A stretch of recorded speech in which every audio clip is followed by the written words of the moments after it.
I never told anyone about the phone call. Not the police. Not my family. Not even my therapist. Because the moment I heard his voice, a voice everyone swore belonged to a dead man, I knew that speaking would make me a target. Let me go back for just a moment. 3 weeks ago, my phone rang at 2:47 a.m. The caller ID showed a number I didn't recognize. When I answered, there was breathing. Then a voice. His voice. Marco Delacroix, the man the mafia claimed had been executed in 2019. He said 3 words. Stop asking questions. Then he hung up. I should have been terrified. I should have run. Instead, I became obsessed. The next morning, I sat at my kitchen table with my laptop and a cup of coffee that went cold before I ever took a sip. My hands were shaking as I typed his name into search engines, cross-referenced obituaries, scoured social media archives. Every official record said the same thing. Marco Delacroix, age 37, murdered in a warehouse fire in Red Hook, Brooklyn. Body never recovered. Case closed. But I had heard him breathing. I had heard him speak. I started small. I told myself I was just curious, just trying to make sense of an impossible phone call. I went to the public library and requested old newspaper archives on microfiche. The librarian, a woman in her 60s with reading glasses on a chain, looked at me with mild interest when I asked for everything related to the Delacroix family from 2018 to 2020. Research project? She asked. Something like that, I said. The articles painted a familiar picture. Marco Delacroix, described as a mid-level associate of the Calabrese crime family. Suspected of loan sharking, money laundering, witness intimidation. Never convicted. Then the warehouse fire. Investigators found accelerant residue, signs of forced entry. The theory was that a rival family had sent a message. No body, but enough blood evidence to confirm someone had died violently in that building. I printed everything. At home, I spread the articles across my living room floor and started making connections, drawing lines between names and dates with colored markers like I was some kind of amateur detective in a bad movie. Except this wasn't a movie. This was real, and somewhere out there, Marco Delacroix was alive. That was when I realized I was being watched. It was subtle at first. A dark sedan parked across from my apartment 3 days in a row. The same man in a gray jacket passing my building every morning at exactly 7:15. I told myself I was being paranoid. I told myself the phone call had gotten into my head. But then my mailbox was broken into. Nothing was taken. Just rifled through, left open. A message. I needed help, but I couldn't go to the police. If Marco was alive, if he'd been hidden by the mob, then someone powerful wanted him to stay hidden. Going official would either get me killed or get him killed. Maybe both. So I went to someone off the books. Vincent Chen was a forensic accountant who'd helped me with a story 2 years earlier about real estate fraud. He worked out of a cramped office in Chinatown that smelled like instant noodles and printer toner. When I showed up unannounced, he looked up from his computer with surprise. I need you to find someone, I said, closing the door behind me. Vincent leaned back in his chair. Who? Someone who's supposed to be dead. He studied my face for a long moment, then sighed. This is going to cost you. I know. I gave him everything I had. Marco's full name, date of birth, social security number from an old court document. Known associates. Vincent didn't ask why I was looking. He just started typing. 3 days later, he called me. You need to see this in person. When I arrived at his office, Vincent looked pale. He slid a folder across his desk without meeting my eyes. I found 3 different bank accounts, he said quietly. All opened after his supposed death. Different names, but the patterns match. Same transaction types, same amounts, same intervals. Whoever this is, they're being careful, but not careful enough. I opened the folder. Inside were printouts of bank statements. The name on the accounts was Thomas Brennan. The deposits were consistent, moderate amounts that wouldn't trigger attention. But it was the withdrawal locations that made my breath catch. ATMs in Philadelphia, a city Marco had no known connection to. There's more, Vincent said. He pulled up an image on his computer. This is from a property record search. Thomas Brennan purchased a row house in Fishtown 18 months ago. Paid in cash. Did you find a photo? Anything visual? Vincent hesitated. I found something better, or worse, depending on how you look at it. He turned his monitor toward me. This is from a private investigator database. Someone else has been looking for Thomas Brennan. Multiple searches over the past 6 months, all from an IP address registered to a law firm in Manhattan. Specifically, Rothstein. They're looking for him too, I whispered. Or they already found him and they're monitoring who else is searching. Vincent closed his laptop. This is where I get off, okay? I gave you what you wanted.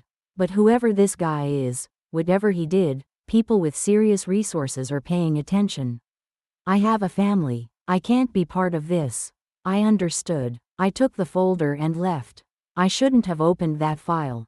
But I did. That night, alone in my apartment with the windows locked and the curtains drawn. I went through every page. Bank statements, property records, and then, at the bottom of the folder, something Vincent must have printed but didn't mention, a driver's license photo. Thomas Brennan had a beard now, and his hair was shorter, graying at the temples. But the eyes were the same. Dark, intense, unmistakably Marco Delacroix. I stared at that photo for hours. This was real. He was alive, somewhere in Philadelphia, living under a new name, hiding from the same people who claimed to have killed him. I booked a train ticket for the following morning. Philadelphia's Fishtown neighborhood was all renovated row houses and artisan coffee shops, the kind of place where young professionals pushed strollers and argued about the best brunch spots. The address Vincent had given me was a narrow brick building on a quiet street lined with trees. I sat in a rental car across the street for 2 hours before I saw any movement. At 3:30 p.m., the front door opened. A man stepped out. Thomas Brennan. Marco Delacroix, whoever he was now. He wore jeans and a flannel shirt, carried a canvas grocery bag. He looked ordinary, unremarkable. He walked to the corner store, bought milk and bread, came back. A normal afternoon errand. I waited until he went inside, then I approached the house next door. An elderly woman answered my knock. She had white hair and kind eyes and a cardigan covered in cat hair. "Excuse me," I said, putting on my friendliest smile. "I'm looking for my cousin Thomas." "Thomas Brennan? I thought he lived around here, but I can't remember the exact address." The woman's expression didn't change. "I'm sorry, dear, I don't know anyone by that name. He's about this tall," I gestured, "dark hair, usually wears." "I don't know anyone by that name," she repeated, firmer this time. Then she closed the door. I tried 2 more houses. Same response. Either they genuinely didn't know him, or they'd been instructed not to talk. In a neighborhood this tight-knit, the second option seemed more likely. I went back to my car and waited. At 6:45 p.m., a black SUV pulled up in front of Marco's house. 2 men got out, both wearing suits, both with the kind of build that suggested they spent a lot of time in the gym. One of them knocked on Marco's door. He answered immediately, as if he'd been expecting them. There was a brief conversation I couldn't hear. Then Marco grabbed a jacket and got into the SUV. They drove away. I followed. The SUV took me to a restaurant on the outskirts of the city. An Italian place called Veneto's with dark windows and a parking lot that was too empty for dinner hour. I watched from down the street as Marco and the 2 men went inside. I sat there for 90 minutes, my mind racing. Who were those men? Associates? Handlers? Threats? Marco had looked calm, even familiar with them. Not like someone being intimidated. This was the moment everything became dangerous. I didn't think, I just moved. I got out of my car and walked toward the restaurant. My heart pounding so hard I could hear it in my ears. Through the window, I could see them sitting at a corner booth. The 2 men had their backs to me, but Marco was facing in my direction. Our eyes met. For a split second, there was recognition. Then something else, panic? Warning? He gave the slightest shake of his head, so subtle I almost missed it. I turned and walked away as calmly as I could, but I could feel my legs shaking. I got back to my car and drove straight to my hotel, checking my mirrors the entire way. That night, I couldn't sleep. I lay in the dark, replaying that moment over and over. He had seen me, he knew I'd found him, and he'd warned me to leave. But I couldn't, not yet. The next morning, I tried a different approach. I went to the Philadelphia Public Library and searched for any recent news articles mentioning Thomas Brennan. Nothing. Then I tried business registrations, LLC filings, anything that might give me a clue about what he was doing here. I found it in a trade publication for commercial real estate. An interview with Thomas Brennan, described as a consultant facilitating property acquisitions in transitional neighborhoods. The article was 3 months old. In the accompanying photo, he wore glasses and a professional smile. He was helping the mob clean money through real estate. That's what this was. They hadn't killed him, they'd repositioned him, given him a new identity, a new purpose. He was too valuable to waste. But why the phone call? Why tell me to stop asking questions if he was safely hidden? My hotel phone rang. I stared at it for 3 full rings before answering. Hello? Silence. Then, you're still here. Marco's voice, different from the middle of the night threat. This time he sounded tired. You followed me, he said. You came to the restaurant. I need to understand. You need to leave Philadelphia. Tonight. I can't. Listen to me very carefully. His voice dropped to barely above a whisper. You think you're investigating some kind of mystery. You're not. You're walking into the middle of something that has already killed 6 people. 6. And those are just the ones I know about. Then tell me the truth. Let me help. He laughed, bitter and sharp. Help? You can't help. Nobody can help. I made choices. I did things. And now I live with them. The mafia. The mafia doesn't even know you exist. Not yet, but they will if you keep digging. And then it won't matter that you're a journalist. That you're just curious. That you never meant any harm. They'll make you disappear. And everyone will believe some story about an accident. And your mother will cry at your funeral and never know what really happened. My hands were shaking. Why did you call me that night? Why tell me to stop asking questions if you were just going to disappear? There was a long pause. Because someone told me you were looking into my family. Someone I trust. And I thought maybe if you heard my voice, heard proof I was alive, you'd realize this wasn't some cold case you could solve. That there were real stakes. Who told you I was asking questions? It doesn't matter. It does matter. I need to know who. The line went dead. I tried calling back. The number was disconnected. I thought I wanted the truth. I was wrong. I left Philadelphia that afternoon, but I didn't go home. Instead, I went to New York. To the one person who might have answers. Angela Russo had been married to Marco's cousin before the cousin went to prison for racketeering. She'd cooperated with federal prosecutors, served 2 years herself for conspiracy, and now lived in a rent-controlled apartment in Astoria under a different name. It had taken me weeks to find her the first time I'd investigated the Delacroix family. She didn't want to let me in. I already told you everything I know, she said through the door chain. This is different. Marco's alive. The chain stayed on, but I heard her breath catch. That's not possible. I saw him. I talked to him. Philadelphia. He's using the name Thomas Brennan. Silence. Then the chain slid off and the door opened. Angela looked older than her 43 years. Years of stress had etched deep lines around her mouth and eyes. She gestured me inside to a small, neat apartment that smelled like lavender air freshener. You're sure it was him? She asked. Positive. She sat down heavily on her couch. Jesus Christ. You didn't know. Nobody knew. We thought. She shook her head. After the fire. Sal. My ex-husband. He told me they'd made an example of Marco. That he'd gotten too ambitious, tried to cut side deals. I never questioned it. Why would I? People die in that world all the time. Who would have had the authority to fake his death?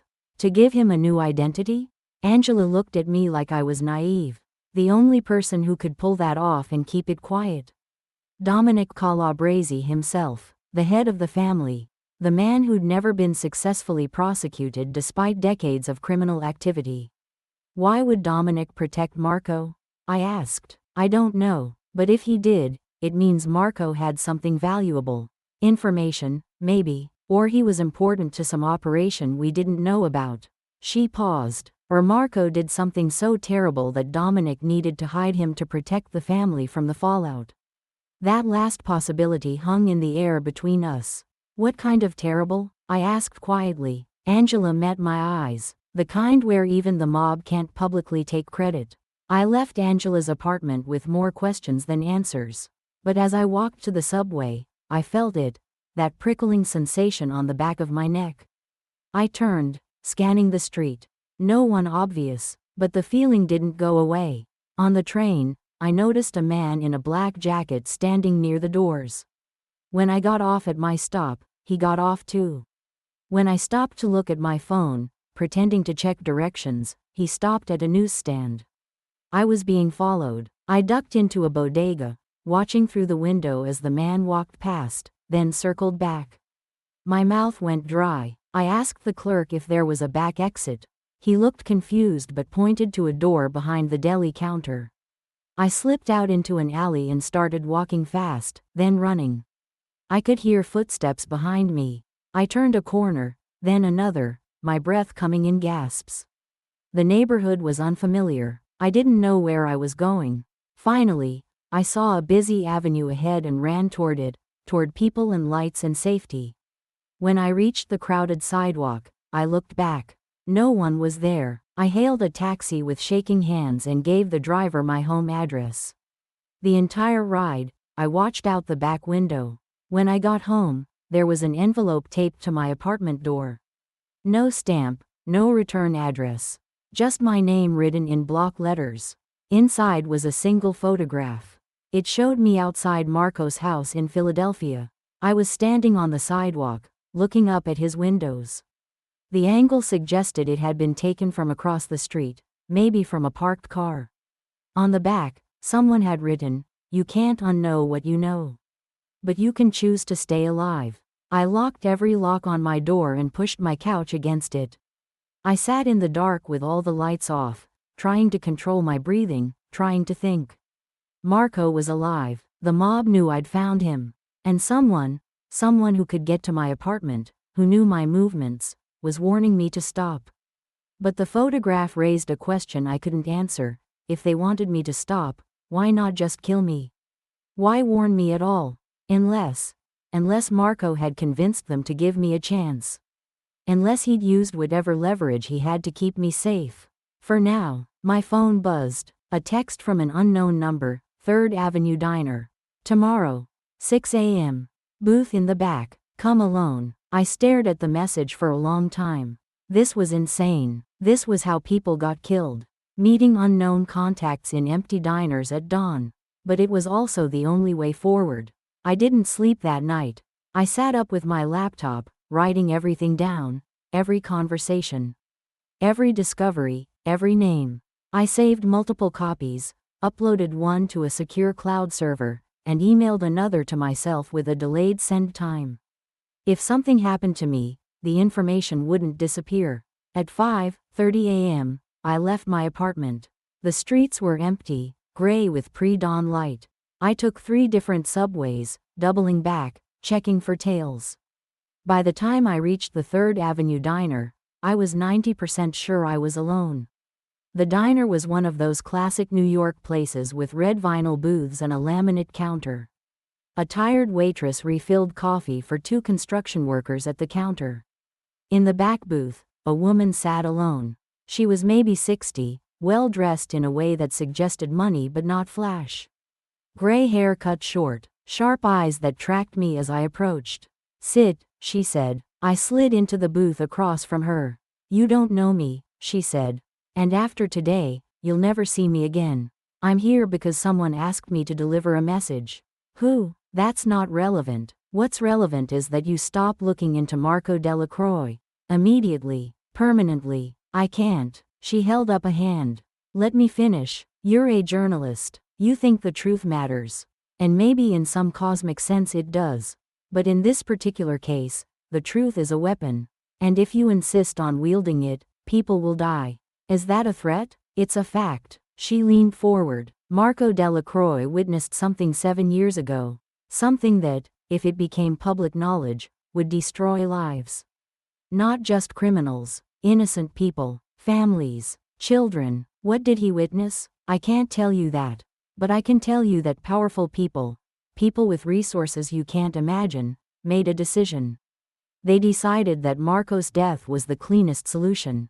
That burning that warehouse, spreading those rumors, closing that case would protect everyone involved. But he's alive, because at the last moment, someone with even more power made a different call. They decided Marco was more useful alive, hidden, working quietly to fix what happened. To prevent it from happening again. I felt cold. Fix what? The woman stood up. You're a smart person, smart enough to realize that some mysteries should stay buried. Go home. Delete your files. Forget Thomas Brennan exists. Forget Marco Delacroix ever lived. That's how you survive this. And if I don't? She looked at me with something like pity. Then you'll discover that the people protecting Marco aren't the most dangerous ones in this story. The people who want him to stay dead, they're the ones you should be afraid of. And they don't issue warnings. She walked out of the diner, leaving me alone with cold coffee and a head full of questions. I sat there for an hour, trying to piece it together. What could Marco have witnessed that was worth faking his death? What was so terrible that even the mob couldn't publicly acknowledge it? And then it hit me. A memory from my initial research. A news article I'd barely noticed because it seemed unrelated. A society scandal from 7 years ago involving a prominent family. Allegations that had been quickly suppressed. A young girl who disappeared from a private school and was later found dead, ruled a suicide. Marco had been questioned in connection with that case. Just routine, the reports said. He'd been working security at an event the girl had attended. Nothing came of it. But what if Marco hadn't been involved in the girl's death? What if he'd seen who was? What if the people who faked his death weren't protecting him, they were protecting someone else? Someone so powerful, so connected, that the truth would bring down institutions? And what if Marco, alive and hidden, was being forced to work for those same people? Laundering their money, facilitating their deals, forever trapped by what he knew. This was the moment I realized he wasn't the monster.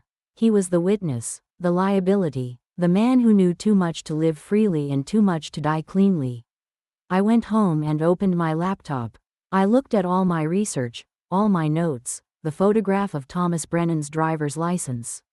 Then I thought about the woman's warning, about the men following me, about the envelope on my door. I thought about Marco's voice on the phone. You're walking into the middle of something that has already killed 6 people. And I thought about the question I couldn't answer. Was bringing this truth to light worth the cost? My finger hovered over the delete key, but I didn't press it, because that night, I received one more message. An email from an address I didn't recognize. No subject line, just an attachment. It was an audio file, 23 seconds long. I clicked play, static, then voices, muffled, like they were coming from another room or through a wall. Can't keep him quiet forever. Doesn't matter, he's committed now, he can't talk without. But what about the journalist? The recording cut off. Below the audio file was a single line of text. They're listening to your calls. They read your emails. They know everything you know. But they don't know about this recording. Not yet. If you want the full truth, you need to find the person who sent this. Her name is Sarah Chen. She was Marco's girlfriend. She lives in Brooklyn, and she's the only one who knows what really happened that night. But be careful. She's being watched too. And if you contact her the wrong way, we're all dead. The email was unsigned, untraceable. I sat in the dark, listening to those 23 seconds over and over again. Sarah Chen, a name I'd never heard before. A woman who apparently held the key to everything. I opened a new browser window and started searching, my hands trembling. Because now I understood, this wasn't about whether I would pursue the truth. The truth was already pursuing me. The only question left was whether I would survive finding it. And somewhere in Brooklyn, a woman named Sarah Chen was waiting. Either to save me or to destroy me. I just didn't know which.